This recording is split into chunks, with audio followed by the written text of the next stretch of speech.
పార్టీలు ఉన్నాడా లేదా అని ఆయన అడగాలి. ఎందుకంటే మమ్మల్ని అడిగితే కాదు. ఎందుకంటే ఓట్లేసి గెలిపించినామంటే అది మేము పార్టీకి పనిచేసినాం. బీఆర్ఎస్ పార్టీ కేసీఆర్ గారి ముఖం చూసి గెలిచారు. ఎవరు వాళ్ళ చరిష్మా మీద గెలవలే, కేసీఆర్ గారి చరిష్మా మీదే గెలిచారు. కాబట్టి మేము ఒక్కటే అడుగుతున్నాం, మీరు ఏదైతే అక్కడ ఆడనా మొగనా మా కేటీఆర్ గారు చెప్తుంటారు అప్పుడప్పుడు, ఆడనా మొగడం మీరే తెలుసుకోవాలి. కాకపోతే వాళ్ళ విఘ్నతకు వదిలేస్తాం. ఎందుకంటే దమ్ముందా మాలకు వచ్చి చెప్పమనండి, మేము బీఆర్ఎస్ పార్టీ అని కండు వేసుకొని చెప్తాం. మీరు ఆ పార్టీలో గెలిచి ఈ పార్టీలో పోయారంటే వాళ్ళు వాళ్ళ విఘ్నతకు వదిలేస్తాం.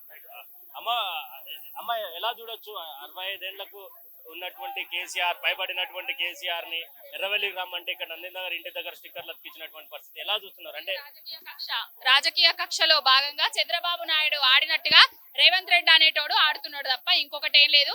చంద్రబాబు నాయుడు సంగతి, రేవంత్ రెడ్డి సంగతి రాబోయే రోజులలో చూసుకుందాం. ప్రజలే తూను ఉంచే కాలాన్ని తీసుకొని వచ్చారు.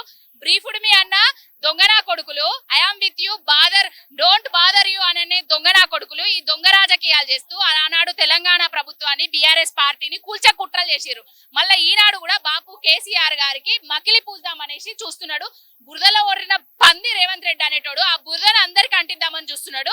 ఎప్పటికైనా ఖబర్దార్ రేవంత్ రెడ్డి, నువ్వు ఇచ్చిన గ్యారంటీల మీద, నువ్వు ఇచ్చిన హామీల మీద ప్రజలకు ఏవైతే చేస్తా అన్నవో చేసి చూపెట్టు. కానీ ఏదైతే నాయకుడు తెలంగాణ తీసుకొచ్చిన నాయకుడిని ఆయన గౌరవానికి భంగం కలిగించే విధంగా ఏదైనా చేస్తే మాత్రం ఊరుకోవడానికి ఎవరు ఖాళీగా లేరు. ఇక్కడ అంటే సాక్షిగానే పిలుస్తా ఉన్నారు.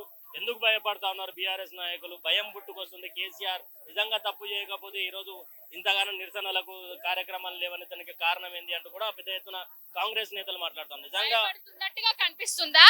మేము భయపడుతున్నట్టుగా కనిపిస్తుందా, లేకపోతే మా నాయకుడిని చూసి వాళ్ళు భయపడుతున్నట్టుగా కనిపిస్తుందా? మీకే తెలియాలి. ఇక్కడ తెలంగాణ భవన్ లా ఎక్కడ అక్కడ పోలీసులు అరెస్ట్ చేసినా కూడా, ఎక్కడికక్కడ నిర్బంధించినా కూడా వేల కొద్ది సైనికులు, బీఆర్ఎస్ పార్టీ సైనికులు, బాపు కేసీఆర్ గారి బలం ఇక్కడికి వస్తున్నది. దేనికోసం వస్తున్నది? తెలంగాణ తెచ్చిన నాయకుడి ఆత్మ గౌరవానికి, తెలంగాణ ఆత్మకు భంగం కలుగుతున్నది కాబట్టి ఇక్కడికి వస్తున్నారు. ఎవరు భయపడతలేరు. భయపడి కేసీఆర్ గారికి భయపడి ఆయనను ఏదో చేద్దామని చూస్తున్నారు. ఏది చేసినా రాబోయే రోజులల్లా బాపు కేసీఆర్ గారి ముఖ్యమంత్రి అవుతున్నాడు. బీఆర్ఎస్ పార్టీ అధికారంలోకి రాబోతున్నది. అంటే ప్రభుత్వ విప్ ఆది శ్రీనివాస్ మాట్లాడుతూ ఒక జయలలిత, ఒక యడ్యూరప్ప వీళ్ళందరూ కూడా జైలుకు పోయారు. ఈయన మన దేవాస ఒక రేవంత్ రెడ్డి, ఒక చంద్రబాబు నాయుడు కూడా ఓటుకు తోటు దొంగతనాలు చేసి పోయిర్రు జైలుకు. అది కూడా తెలుసు. దైవాంశ సంభూతుడే మరి కేసీఆర్ గారు. జయలలిత, యడ్యూరప్ప తెలంగాణ దేలే. కేసీఆర్ గారు సావు నోట్లో తలబెట్టి నేను చచ్చుడో తెలంగాణ అచ్చుడో అని తెలంగాణను తీసుకొచ్చిండు. ఎడ్డి సన్నాసులు, ఎడ్డి గొర్రెలు ఆనాడు ఏడున్నారో ఈ సన్నాసులందరూ మాట్లాడేటోళ్ళు. కానీ కేసీఆర్ గారు లేకపోతే తెలంగాణ ఎక్కడిది? తెలంగాణ కోసం ఇంతమంది బయటకు వచ్చేది ఎక్కడిది? ఆనాడు జై తెలంగాణ అన్నాడు కాబట్టి ప్రతి ఒక్కరం బయటకు వచ్చినాం. నయ్యన్నోని నోట్ల నుంచి కూడా జై అనిపించిండు బాపు కేసీఆర్ గారు. ఆయన గౌరవానికి ఆయన మాటలు కించపరుస్తూ మాట్లాడితే ఊరుకునే జాగ్రత్త ఇప్పటికైనా. కాంగ్రెస్ నేతలు తెలంగాణ భవన్ వద్ద ఈరోజు తెలంగాణలో నిరసన చేస్తున్నటువంటి ఎవరైతే ఉన్నారో, తెలంగాణలో నిరసన చేస్తున్నటువంటి కార్యకర్తలు కాదు, వాళ్ళు పేమెంట్ కి సంబంధించినటువంటి పెయిడ్ ఆర్టిస్టులు అనే విధంగా ఆనాడు రేషన్ షాపులల్లా బియ్యం కిరోసిన్ అమ్ముకున్న రాధాకృష్ణ గారు, చంద్రబాబు నాయుడు గాని శంషా, ఆ శంషా ఈ శంషా కలిసి గిన్నెలు కొట్టుకుంటా రాజకీయాలు నడుపుతున్నారు తప్ప ఇంకొకటి ఏం లేదు. వాళ్ళ మాటలు, వాళ్ళ బ్రోకర్ కథలు నమ్మే ప్రసక్తి లేదు.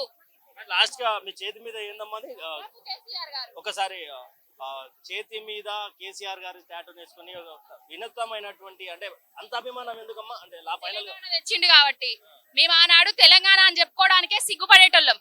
మీరు తెలంగాణ అనేటోళ్ళు మమ్మల్ని ఈసడించి చూసేటోళ్ళు. ఈనాడు అరే తెలంగాణ రావాలది అనేటట్టుగా చేసింది బాపు కేసీఆర్ కాబట్టి, మా పొలాలకు నీళ్లు తెచ్చిండు బాపు కేసీఆర్ కాబట్టి, మా ప్రతి ఒక్కరి ఇండ్లకు సంక్షేమ పథకాలు తీసుకొచ్చింది బాపు కేసీఆర్ కాబట్టి పచ్చబొట్టేసుకోవడం జరిగింది. కంటోన్మెంట్ నుంచి వచ్చినాము. ఎందుకు ఈ రోజు రావడానికి కారణం ఏంది? గతంలో కేటీఆర్, హరీష్ రావు, సంతోష్ రావు విచారణ జరిగింది. అలలో భాగంగానే కేసీఆర్ విచారణ కూడా జరుగుతుంది. దాంట్లో భయం ఏమున్నది మీకు? అంటే కేసీఆర్ అరెస్ట్ చేస్తారనే భయం ఉన్నదా? తప్పు చేసిన భయపడే ప్రసక్తి లేదు. భయం అనేది ఈనాడు లేదు, ఆనాడు లేదు. కేసీఆర్ పార్టీ స్థాపించే ఒక్కడై సింగల్ గా వచ్చి కొట్లాడిన దమ్మున్న మొగాడు కేసీఆర్. కేసీఆర్ ఒక మచ్చలేని నాయకుడు కాబట్టి ఏదో కుట్రపూరితంగా రేవంత్ రెడ్డి కుట్రపూరితంగా ఆయనకు నోటీసులు ఇచ్చి ఆయన జైల్లో పెట్టి, ఆ జైల్లో పెట్టినందుకు ఆ కక్షతోటి ఏదో నోటీసులు ఇచ్చి భయపెట్టిద్దామంటే భయపడ్డట్టు ఇవ్వలేడు. భయపడి మా సారు మచ్చలేని నాయకుడు కాబట్టి అటువంటి నోటీసులు ఇచ్చింది కాబట్టి ఎందుకు ఇచ్చిరని మేము అడగడానికి వచ్చినాం తప్ప ఏదో భయపడతారు పిరికొల్లం కాదు. ఉద్యమాలు తెచ్చి తెలంగాణ తెచ్చుకున్న వాళ్ళం తెలంగాణ గడ్డ మీద ఈ పిరికి నోటీసులకు, ఈ బూటకప్పు మాటలకు, ఈ ఈ రేవంత్ రెడ్డి ఏందన్నా, రేవంత్ రెడ్డి మాకు లెక్కన మా సార్కు గోటికి సరిపోడు, ఒక సింగిల్ గోటికి సరిపోడు, ఎన్మకాడు గోటికి. రేవంత్ రెడ్డి ఏదో చేద్దాం అనుకుంటాడు. ఇచ్చిన 6 గ్యారెంటీలు అమలు చేయడానికి సాధ కాదు, 42 హామీలు అమలు చేయడానికి ఇంకా మేడారం పోతే వాటర్ లేవు సరిగా. ఇంకా వాటర్ చూసుకో, ఇంకా సారు తెరువు ఉన్నంత సీన్ ఉందా నీకు?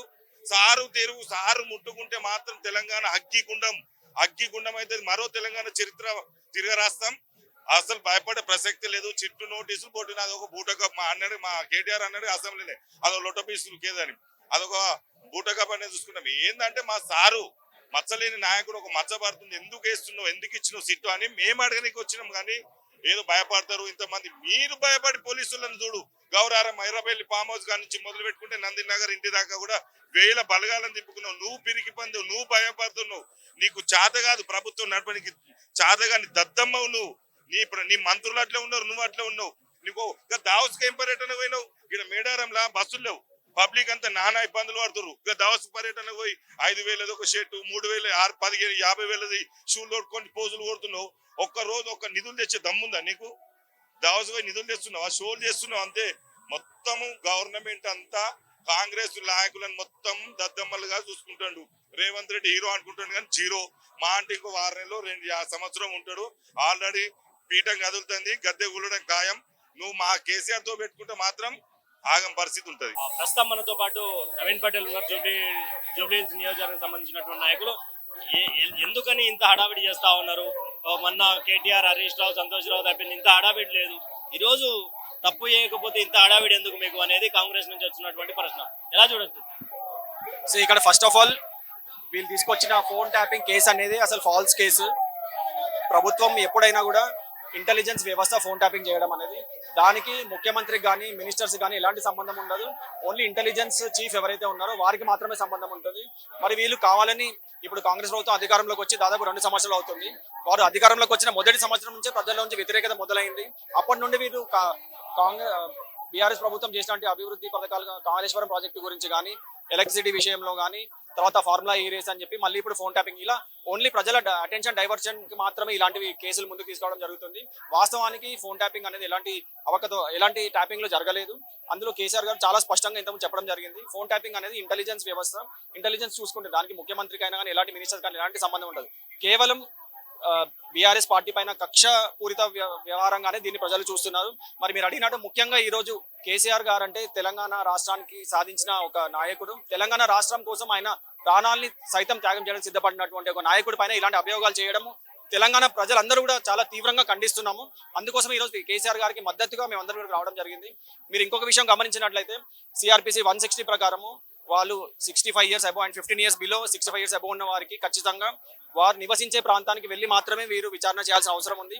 కానీ ఇప్పుడు ఉన్న ఈ సిట్ అధికారులు కావాలనే కక్షపూరితంగానే వారు వ్యవసాయ క్షేత్రంలో ఎర్రవల్లిలో ఉన్నా అని అందరికీ తెలిసినా కూడా వారి అఫిడవిట్ లో నందినగర్ అడ్రస్ ఉంది అని చెప్పి నందినగర్కి వెళ్ళి నోటీస్ అందించడం చాలా తీవ్రంగా పరిగణిస్తున్నాము. ఎందుకంటే కేసీఆర్ గారి ఇంటికి వెళ్ళి ప్రత్యక్షంగా నోటీస్ ఇవ్వాల్సిన ఆవశ్యకత ఉంది. కానీ వీళ్ళు కావాలని, ఎందుకంటే మొన్న ఫస్ట్ ఇచ్చిన నోటీస్ కి కేసీఆర్ గారు రెస్పాండ్ అయ్యారు, ఖచ్చితంగా వస్తాను, కాకపోతే మున్సిపల్ ఎలక్షన్స్ ఉన్న సందర్భంగా మేము కొంచెం బిజీగా ఉన్నాము, మళ్ళీ వేరే డేట్ ఇవ్వండి అని ఖచ్చితంగా వాళ్ళ అదే అడ్రస్ నుంచి రిప్లై ఇచ్చారు. అయినా కూడా నిన్న వీళ్ళు వెళ్ళి మళ్ళీ నందినగర్ ఇంటికి నోటీస్ అంటించడం అనేది చాలా తీవ్రమైన పరిణామం. అలా చేయాల్సింది కాదు. యాజ్ పర్ ద రూల్స్ వెళ్ళినా కూడా కేసీఆర్ గారు ఆ విషయం పైన కేసు వేయొచ్చు వారిపైన. కానీ ఒక లా అబైడింగ్ సిటిజన్ గా, ఒక బాధ్యత రహితమైన ప్రతిపక్ష నాయకుడిగా, మాజీ ముఖ్యమంత్రిగా కేసీఆర్ గారు చట్టాన్ని గౌరవిస్తూ ఈ రోజు ఎంక్వైరీకి ఒప్పుకున్నారు. మరి వారు అడిగిన విధంగానే నందినగర్ నివాసానికి వచ్చి ఈ రోజు మధ్యాహ్నం 3 గంటలకి వాళ్ళకి విచారణకి సహకరిస్తారని చెప్పడం జరిగింది.